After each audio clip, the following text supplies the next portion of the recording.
Hi, and welcome back to my kitchen. Today we are going to do a relatively simple dish, but it is very inexpensive and it is quick to make. I am going to do goulash, or my version of goulash. I've heard different people with different versions of it, but this is how I do mine. Now I have already boiled macaroni, just regular elbow macaroni. I had bought this bag of macaroni at our local store. We have a store that is similar to a box store in some ways, and they did get an abundance of bags of macaroni in. They're like 79 cents for a pound bag. So I had been purchasing that to keep in the cabinet. So tonight, as in some of my other nights, I am doubling my recipe because I am making this to share. I will, however, put the single recipe in my description. Then you can double it if you choose to, but I will put just for the regular version in the description box. So normally it would take 1 cup of dry macaroni boiled. However, I did 2 cups today. I've got that draining. So now I am going to go ahead and brown 2 pounds of ground beef, which would normally be 1.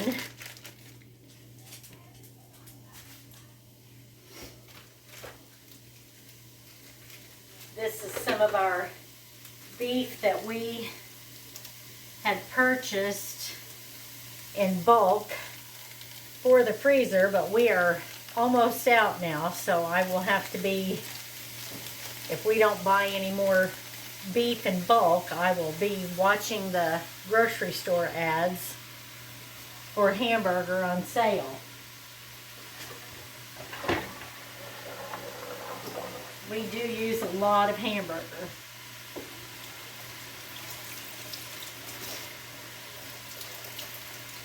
So while that is browning, I will tell you about the stewed tomatoes.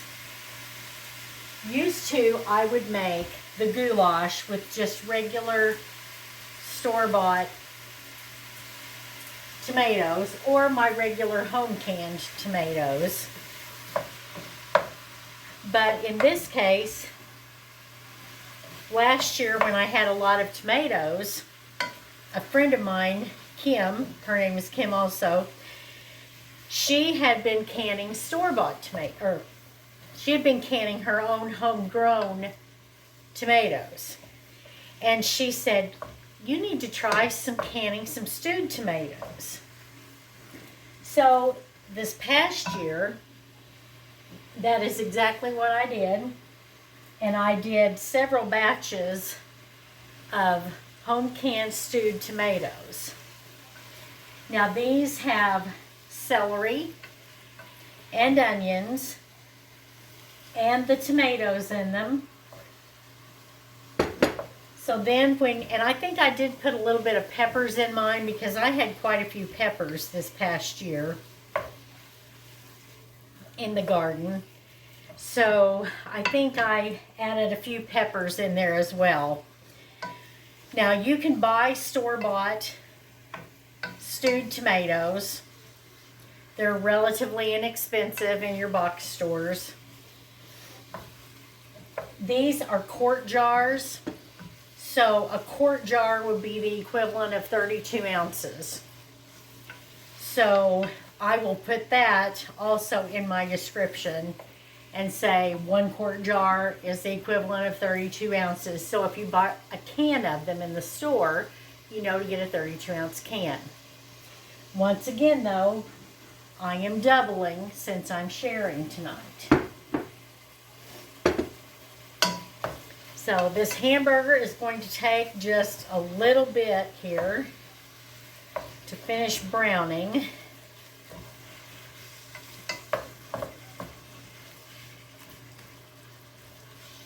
I have also heard some people take the goulash, they will add carrots to it, a few little diced up carrots. You could probably add green beans. You could add any kind of vegetables that you might like to this mixture. We just prefer the basic old-fashioned goulash.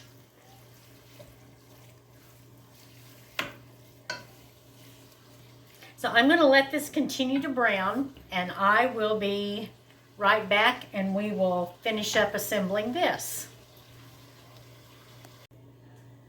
Okay, so now we are back. The hamburger has just finished up browning.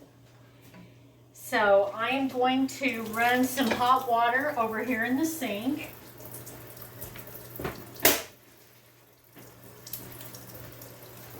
And I'm going to drain this really well. We don't want any of the added grease in with our goulash. So I'm going to go ahead and drain this really well.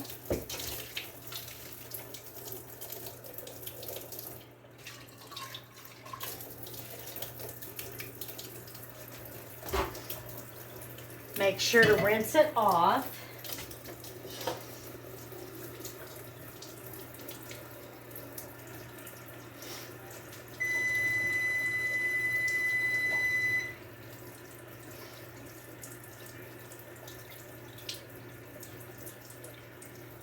And that was the oven, because we're going to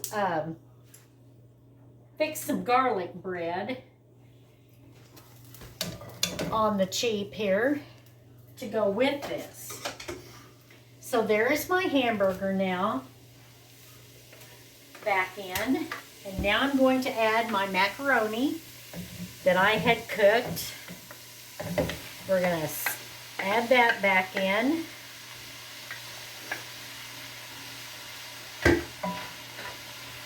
Mix that in really well. This will feed a lot of people. Whether you keep even your single version, will feed quite a few people. Okay, now we're going to add the stewed tomatoes.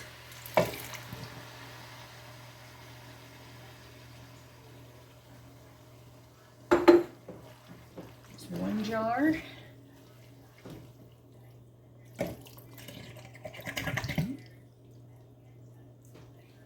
Okay, now those are in. So now we're going to let those kind of simmer together for a little bit. And then after they simmer, we'll check to see what other seasonings they might need. Probably some salt and pepper. But with the celery and the peppers, or green peppers and the onions already in here, it may not really need a whole lot of other seasoning besides just your salt and pepper. So we're going to let that cook for a little bit here. Now, while that is cooking, this is a loaf of French bread that I had purchased at Walmart. And I had bought it when it went on the clearance. Like it was $1.47, it went to 93 cents. When it goes down less than $1, I will pick up 3 or 4 of them. And I just put them in the freezer, just like this in the bag. And then I just pull them out, let them thaw whenever I'm ready to use them. So I'm going to take my knife. My niece, my birthday was yesterday. And my niece had found a whole set of the Pioneer Woman knives, and she knows how much I love anything that's Pioneer Woman and those colors. So she purchased those, so I'm trying out one of the knives today. So we're just going to cut this loaf of French bread in half.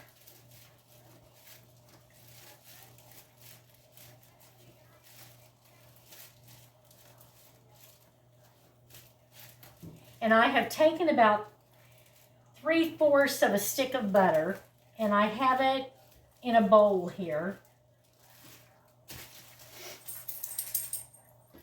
That worked perfectly.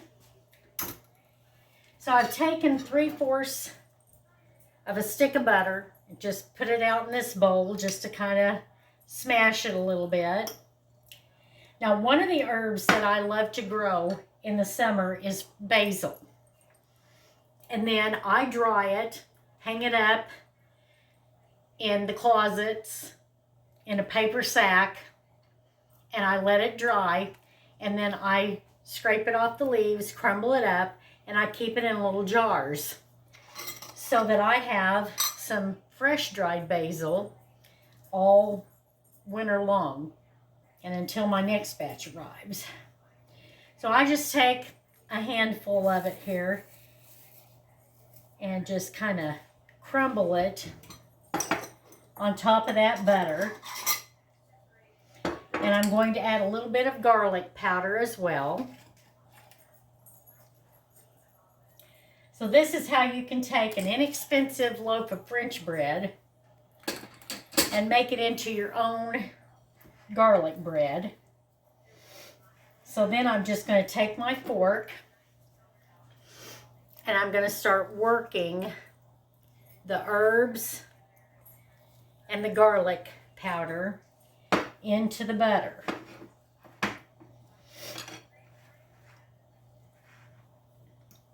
This is salted butter already, so you don't need to add any other salt. Now, you could do an unsalted butter and then maybe use garlic, a little bit of garlic salt instead of just garlic powder. And then that would help. So I'm going to do that. And then I'm going to take my knife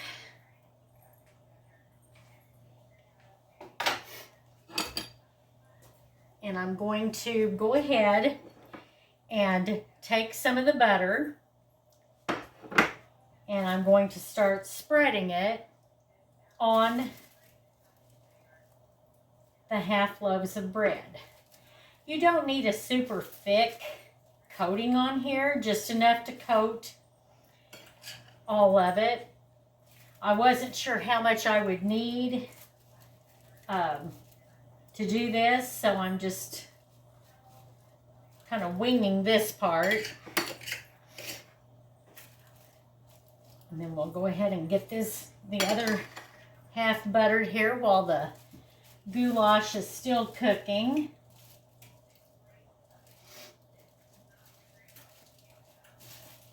And I've preheated my oven to 400 for the bread. It shouldn't take it very long, probably 5 minutes, 5 to 7 minutes to heat up and get nice and brown.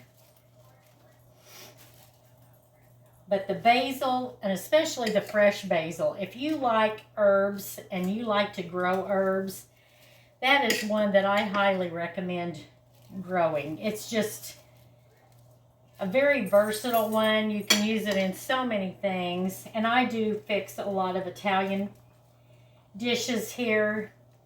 And then I also will use the basil when I can my pasta sauce. When I can pasta sauce, I always add some of my fresh basil leaves at the time. I will break them up or do them in the little chiffonades, little ribbons, and put those in as well. So here is the bread with the herb butter on it. It smells wonderful. And you don't have the expense of the pre-made garlic bread or things like that. This is just the basic loaf of bread. You could even take a homemade loaf of bread and take the butter and make your own versions of butter. There's so many different things you can add to butter to change up the flavor. So now we have our goulash is all cooked up. I'm going to do a quick little taste test here to see if I need to add any other seasonings.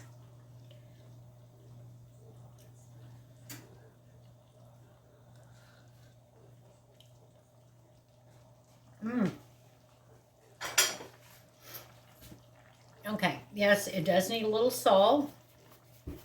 And there's a lot in here, so I'm adding quite a bit. And it definitely needs some pepper.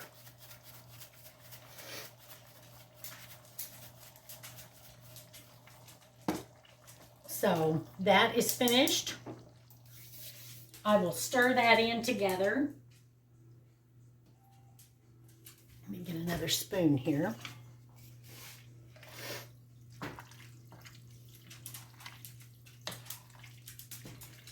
And now my goulash is ready. And I will heat up the bread.